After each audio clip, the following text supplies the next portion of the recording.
Today we're going to talk about the secrets of communication in a new hyper-connected world. I'm going to say the first part of a phrase, and I want you folks to finish it, okay? So let's see how you do. The first one was from a famous trial. If the glove doesn't fit,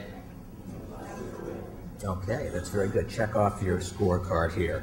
There was a city's PR campaign. What happens in Vegas? Oh, boy. Okay. Pork, it's the other. Wheaties, breakfast. Call it a prize. Wheel. Okay, that one took a little, there was a little delay there. Friends don't let friends. When I say things like breakfast of champions, the rest of the phrase actually repeats itself. You hear it repeat in your brain before I even say it. That's very interesting. It sort of gets to how this stuff works. In fact, it's going to point to a secret of communicating based on a very small, sort of, sometimes paradoxical set of rules that we call the microscript rules. Now, you all remember the O.J. trial. Or maybe you do, if you're people that are old enough in this room like me remember the O.J. trial. Remember Johnny Cochran? Johnny Cochran, there were 10 billion bits of evidence presented by the prosecution over about 9 months. And Johnny Cochran said, well, you can remember those 10 million bits of evidence or just one thing. He said O.J. was framed by the cops. And then he gave him a little script that made it really easy to remember that. He said, if the glove, yeah, see, this is the responsive reading part of it. If the glove doesn't fit, you must acquit. Okay? That little word package could be repeated by anyone, and it was. We still remember it 20 years later. What's interesting is that little message would fit on a BlackBerry screen or on the back of a T-shirt, don't you think? Again, a lot of pundits are talking about this, but I want you to think about it differently for just a second. The microscript is an idea bite. It triggers a whole story. It's purposely crafted to penetrate and to persuade. It is designed to change someone's mind by telling them a story, making them see something a different way. And the idea is that you go to Las Vegas, this wonderful town where you can have all the adventures of your dreams and live out all your fantasies without getting caught like you would at home in Cleveland. That's the idea. And what do people tell you? The people smile and they say, hey, what happens in Vegas stays in Vegas. It's a little microscript because it's easy to say, because they like to say it, because it makes them sound smart, it's interesting, and they can remember it. Splenda, as we know, they used that made from sugar so it tastes like sugar as their tagline. They went to a 50% share in about 3 years. And most people don't know that the scientist who discovered Splenda actually was trying to invent an insecticide. Does anybody know that? It's actually true. But that wouldn't have been that good a microscript. Is that, by the way, did people know that? Can you imagine on the you know, it said, they were trying to invent an insecticide and look what we found. Well, probably would have got memorability. Okay, now here's another one. Here's another one. They call it a journey. I love this one. This is great. Have you seen these necklaces? I mean, this is pretty common, right? I mean, it starts at the top with thin one and it winds and it gets bigger at the end. The young lady who cuts my hair was wearing one of those. And I said, gee, that's nice. And she said, she stopped cutting my hair. She put down her comb and she said, wistfully, she said, my boyfriend gave it to me. He called it a journey. Whoa.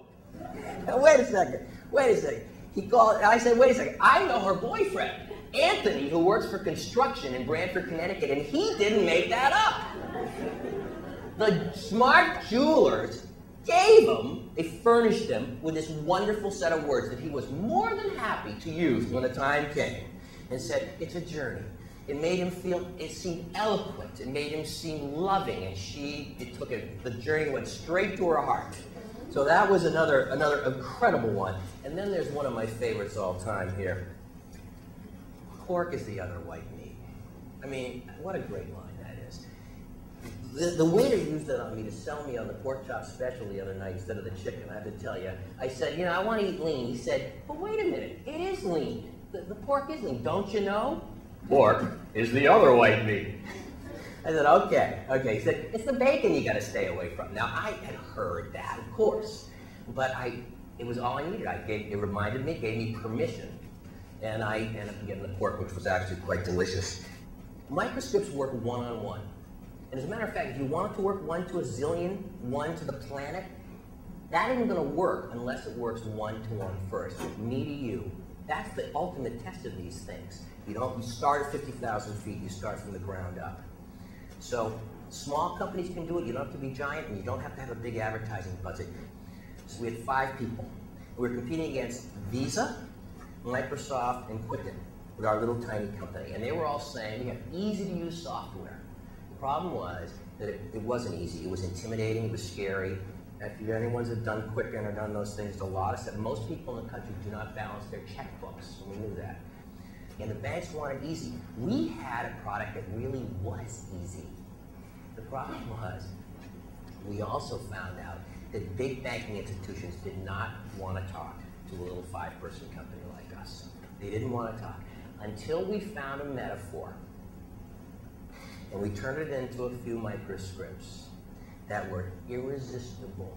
And we said, it's so simple. If you know how to use an ATM, you already know how to do home banking. As a matter of fact, it doesn't even have a manual.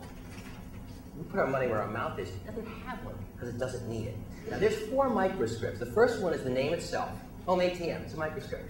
There's all kinds of information in that name. The next thing is, it's you can have an ATM in every home. Then we said, it's so easy, you already know how to do home banking, it doesn't even have a manual. Now those little microscripts, we never got turned down for a meeting ever again. I'm not exaggerating. We would call up and they'd say, oh, I've heard about that. Is that the home ATM one? Yeah, when can we schedule this? People started to talk about it. People started to talk about it, not only at conferences, but they could tell their colleagues about it. After we had been there to sell, they could go to their boss, or they could go to other people if they became champions, and they could explain it because they could talk about it. Have you seen the product that works like an ATM? We went, in 3 years, we became successful enough. We had 100 people working for the company in about 3 years, and we sold ourselves to a New York Stock Exchange company. I don't care whether you are a global brand with a $500 million budget or you are the local hardware store. If you use this test on everything, and you know that I need to make it 1-to-1, I need to make it work across the backyard fence if I want to make it work around the planet. And I'm going to put everything to that test. And if it doesn't, it's not simple enough. It's not fortified enough. I've got to change it. And I remember that I'm going to build these brands from the ground up, not from 50,000 feet down. What we're trying to do here is put people in the conversation, persuade them, and put them in motion. And nothing has the power to do that. Nothing has the power to do that like microscripts, the dominant selling idea that we're talking about here. So find your microscripts, build them on a dominant selling idea. Don't leave home without it.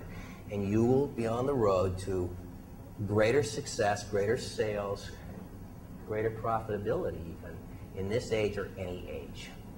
Thank you.